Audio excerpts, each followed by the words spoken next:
Nós vamos dar sequência ao que nós paramos, no último vídeo, em Ezequiel capítulo 16, a partir do versículo 34, porque não concluímos, é um capítulo um pouco longo, extenso, mas também tem muita coisa importante a gente falar aqui, porque Deus primeiro falou com a classe sacerdotal, quer dizer, aqueles que faziam serviço para Deus. E agora ele está falando para as pessoas. Então, vamos meditar nisso. Antes de tudo, sempre pedimos a direção. Meu Deus, uma vez mais nós vamos meditar na Tua Palavra. E eu peço, meu Deus, o Teu Espírito, porque sem Ele não somos capazes de ouvir a Tua voz. Por isso, abre o nosso entendimento para que possamos entender aquilo que o Senhor vai falar. Em nome de Jesus. Amém. No versículo 34 diz assim: que contigo sucede o contrário das outras mulheres nas tuas prostituições, pois ninguém te procura para a prostituição, porque dando tu a paga, e a ti não sendo dada a paga, fazes o contrário. Portanto, meretriz, ouve a palavra do Senhor. Então, lembrando que a prostituição aqui é a espiritual. E quando fala-se de prostituta, a prostituta vende o seu corpo em troca do dinheiro. Mas no caso de Israel, ele, além de ser, além de se dar na prostituição, ele então pagava os seus clientes, era o contrário. Ela dava o ouro dela para os inimigos. E aí, o comentário, já vou ler, do 35 ao 42, o bispo diz assim: descobrirei a tua nudez diante deles. Os próprios amantes de Israel seriam usados para destruí-la. Várias nações com quem os judeus fizeram aliança em busca de proteção foram falsas com eles. O exército babilônico, por exemplo, que destruiria Jerusalém, era formado por povos que outrora mantinham estreita amizade com Judá. Com isso, vemos que quanto mais profundo é o abismo de onde fomos tirados, maior deve ser a expressão da nossa fidelidade e do nosso respeito para com aquele que nos resgatou. Para que uma aliança seja mantida, é necessário o compromisso de ambas as partes em honrá-la. Diante disso, violar a palavra dada ao Altíssimo significa assumir o risco de se tornar totalmente vulnerável ao mal. O preço da infidelidade de Israel custou a permanência da presença divina entre o povo, a liberdade, a terra, o templo e a vida de muitas pessoas. Houve um rei que nós lemos, eu não lembro o nome dele agora, mas ele mostrou todo o palácio, todas as riquezas para um enviado de Babilônia. Quer dizer, naquele tempo Babilônia não tinha um poder como tem nessa altura, mas ele foi duramente criticado por ter feito aquilo. O seu filho iria colher as consequências. Não sei se você lembra, mas ele até ficou tranquilo. Eu não vou colher, vai ser outras gerações. Ele nem se preocupou. Mas aqui está a resposta. No 36, assim diz o Senhor Deus: portanto, se derramou o teu dinheiro e se descobriu a tua nudez, nas tuas prostituições com os teus amantes, como também com todos os ídolos das tuas abominações e do sangue de teus filhos que lhe deste. Portanto, eis que ajuntarei a todos os teus amantes, com os quais te deleitastes, como também a todos os que amaste, com todos os que odiaste, e ajuntá-los-ei contra ti em redor, e descobrirei a tua nudez diante deles, para que vejam toda a tua nudez. E julgar-te-ei como são julgadas as adúlteras e as que derramam sangue, e entregar-te-ei ao sangue de furor de ciúmes, e entregar-te-ei nas mãos deles, e eles derrubarão a tua abóboda e transtornarão os teus altos lugares, e te despirão os teus vestidos, e tomarão as tuas joias de enfeite, e te deixarão nua e descoberta. Então farão subir contra ti uma multidão, e te apedrejarão e te transpassarão com as suas espadas, e queimarão as suas casas a fogo, e executarão juízo contra ti aos olhos de muitas mulheres, e te farei cessar de ser meretriz, e paga não darás mais. Assim satisfarei em ti o meu furor, e os meus ciúmes se desviarão de ti, e me aquietarei, e nunca mais me indignarei. Então, olha que ponto chegou a situação daquele povo que era um povo escolhido, mas preferiu trair a Deus por outros deuses. 43. Portanto, não te lembraste dos dias da tua mocidade, e me provocaste a ira com tudo isto, e eis que também eu farei recair o teu caminho sobre a tua cabeça, diz o Senhor Deus, e não mais farás tal perversidade sobre todas as tuas abominações. Eis que todo o que usa de provérbios usará contra ti este provérbio dizendo, tal mãe, tal filha. Tu és filha de tua mãe, que tinha nojo de seu marido e de seus filhos. Tu és irmã de tuas irmãs, que tinha nojo de seus maridos e de seus filhos. Vossa mãe foi Eteia e o vosso pai amorreu. A tua irmã, a maior, é Samaria. Ela é suas filhas, a qual habita a tua esquerda, e a tua irmã menor, que habita a tua mão direita, é Sodoma e suas filhas. Todavia, não andaste nos seus caminhos, nem fizeste conforme as tuas abominações. Mas como se isto fora muito pouco, ainda te corrompeste mais do que elas em todos os teus caminhos. Vivo eu, diz o Senhor Deus, que não fez Sodoma tua irmã, nem ela, nem suas filhas, como fizeste tu a tuas filhas. Eis que esta foi a iniquidade de Sodoma tua irmã, soberba, fartura de pão e abundância de ociosidade teve ela e suas filhas, mas nunca fortaleceu a mão do pobre e do necessitado. Então, olha a comparação que ele faz, né? Que ele fala abundância de ociosidade, quer dizer, a falta das lutas, né? A falta dos problemas fizeram com que a nação de Israel e Jerusalém, né, porque foi dividido o reino, viesse naufragar na sua fé. 50. E se ensoberbeceram, fizeram abominações diante de mim. Portanto, vendo eu isto, as tirei dali. Também Samaria não cometeu a metade de teus pecados, e multiplicaste as tuas abominações mais do que elas, e justificaste as tuas irmãs com todas as tuas abominações que fizeste. Tu também que julgaste as tuas irmãs, leva a tua vergonha pelos pecados que cometeste, mais abomináveis do que elas, mais justas são do que tu. Envergonha-te logo também e leva a tua vergonha, pois justificaste as tuas irmãs. Eu, pois, farei voltar os cativos dela, os cativos de Sodoma e suas filhas, e os cativos de Samaria e suas filhas, e os cativos do teu cativeiro dentre elas, para que leves a tua vergonha e sejas envergonhada por tudo o que fizeste, dando-lhe tu consolação. Quando tuas irmãs Sodoma e suas filhas tornarem ao seu primeiro estado, e também Samaria, e suas filhas tornarem ao seu primeiro estado, também tu e tuas filhas tornareis ao vosso primeiro estado. Nem mesmo Sodoma, tua irmã, foi mencionada pela tua boca no dia da tua soberba. Antes que se descobrisse a tua maldade, como no tempo do desprezo das filhas da Síria e de todos os que estavam ao redor dela, as filhas dos filisteus, que desprezaram em redor a tua perversidade e a tua abominação, tu levarás, diz o Senhor. Porque assim diz o Senhor Deus, eu te farei como fizeste, que desprezaste o juramento, quebrando a aliança. Comentário, desprezaste o juramento. Ninguém está em uma condição tão deplorável quanto a pessoa que um dia conheceu a Deus e a sua palavra, mas desprezou a ambos. O Espírito Santo trabalha incessantemente para promover arrependimento e trazer de volta a fé àquele que se afastou do Senhor.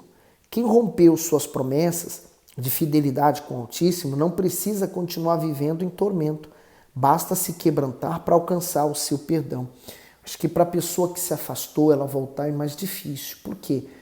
Porque ela tem o diabo acusando ela de noite, falando assim, você sabia, você lembra, olha, você já tinha lido isso. Então, o diabo acusa e aponta o dedo dela. Então, ela se sente envergonhada. E às vezes a pessoa até pensa que quando ela voltar, todo mundo vai olhar para ela e vai julgar ela. Quer dizer, a pessoa vai se sentir mal, pensando que alguém está querendo o mal dela.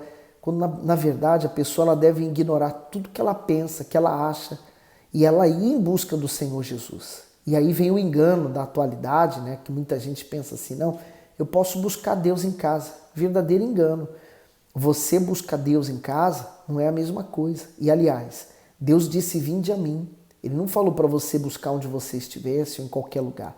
Vinde a mim. Vinde a mim, ele falou, a minha igreja, a minha casa, congregar, onde todas as pessoas estão numa mesma fé.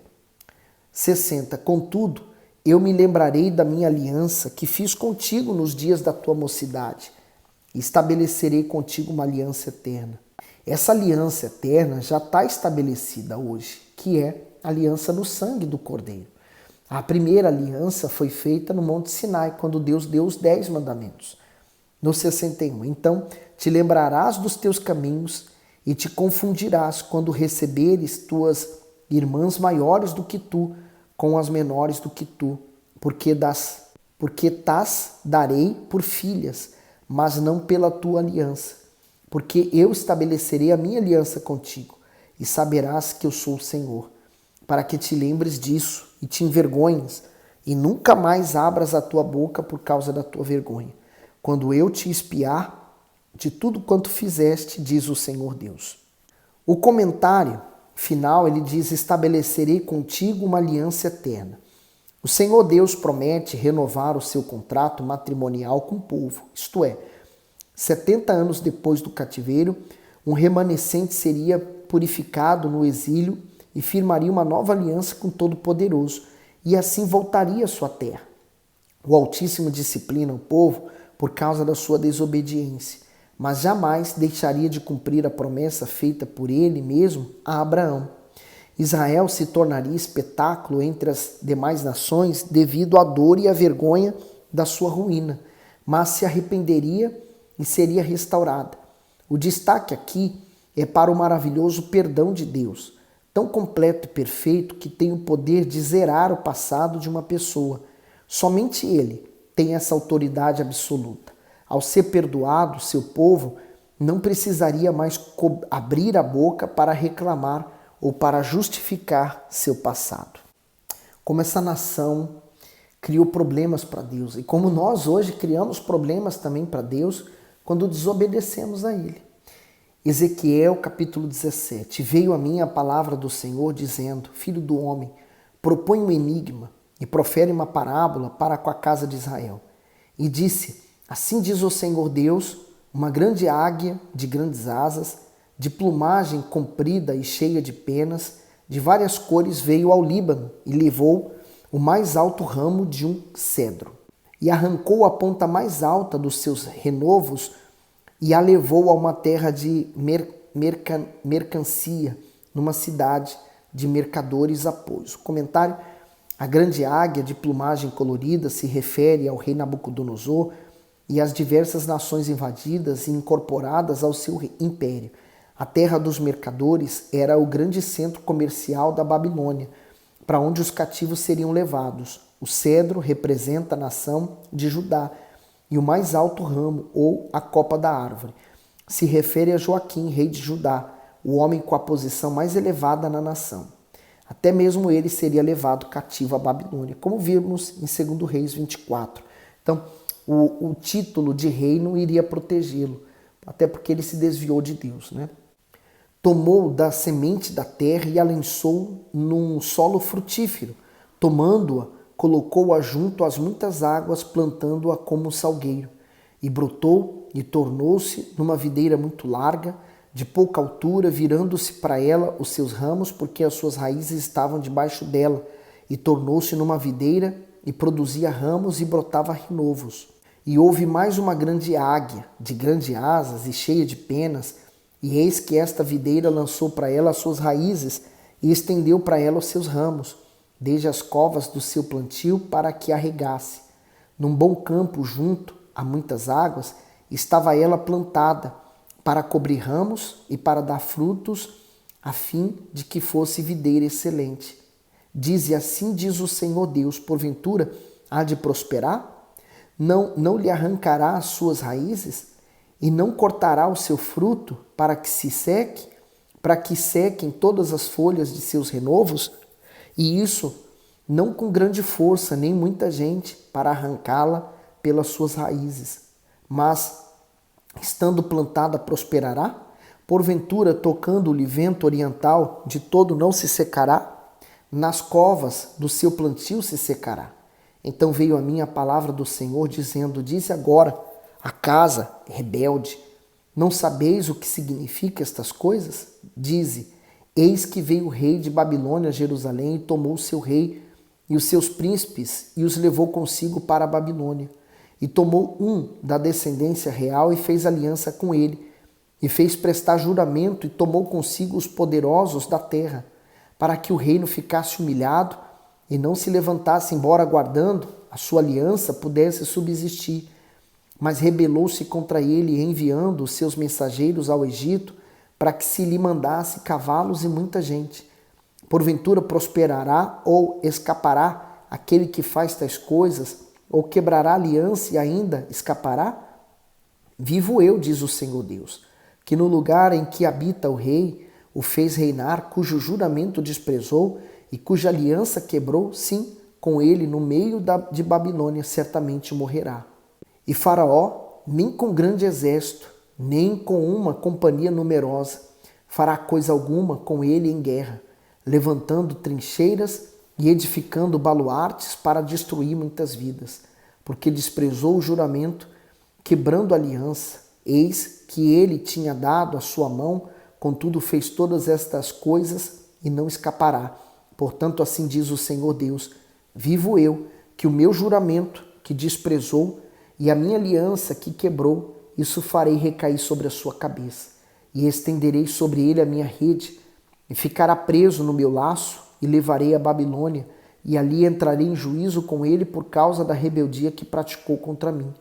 E todos os seus fugitivos, com todas as suas tropas, cairão à espada, e os que restarem serão espalhados a todo o vento, e sabereis que eu, o Senhor, o disse. O comentário diz assim: a segunda grande águia, de asas fortes, representa o faraó do Egito. A videira substitui o cedro, isto é, Zedequias foi estabelecido como rei no lugar de Joaquim. A partir daí, ele fez aliança com Nabucodonosor, a primeira águia, com a intenção de garantir paz. Porém, depois de alguns anos, quebrou o seu acordo e foi em busca de apoio militar no Egito para se rebelar. O vento oriental é usado aqui para se referir ao grande exército do rei Nabucodonosor, que vinha com crueldade contra a traição de Judá. Assim Jerusalém caiu nas mãos do inimigo. Zedequias viu a morte de sua família e de seus oficiais, depois teve os olhos vazados e em seguida foi levado com grilhões ao cárcere da Babilônia, onde ficou até morrer. Está em Jeremias 52, nós lemos isso nos últimos vídeos. Então, na verdade, nós agora estamos vendo a visão de outro profeta, antes de acontecer, sendo que este está em Babilônia. E também você, eu, nós estamos vendo a visão espiritual das coisas, né? Enquanto Jeremias denunciava o que ele via, Ezequias estava denunciando o que ninguém via, mas Deus estava vendo. 22. Assim diz o Senhor Deus: também eu tomarei um broto do topo do cedro e o plantarei, do principal dos seus renovos cortarei o mais tenro e a plantarei sobre um monte alto e sublime. No monte alto de Israel o plantarei e produzirá ramos e dará fruto e se fará um cedro excelente. Habitarão debaixo dele aves de toda plumagem, à sombra dos seus ramos habitarão. Assim saberão todas as árvores do campo que eu, o Senhor, abati a árvore alta e elevei a árvore baixa, sequei a árvore verde e fiz reverdecer a árvore seca. Eu, o Senhor, o disse e o fiz. O comentário: tomarei um broto de todo o cedro. A linhagem de sucessão de Davi ao trono parecia ter chegado ao fim, mas um rebento novo e forte seria plantado sobre o monte alto e sublime, o Monte Sião. O rebento seria o Messias, o Senhor Jesus, que na sua vinda devolveria a monarquia eterna a Judá. Haveria esperança depois do juízo divino, pois Israel seria restaurada e um reino forte e eterno traria o refúgio e salvação para o mundo. E assim nós terminamos esses 2 capítulos e eu peço que você compartilhe esse vídeo com as pessoas para que elas possam meditar junto conosco na Bíblia E se você gostou, dê o seu gosto. Põe nos comentários que Deus falou consigo. Fique com Deus.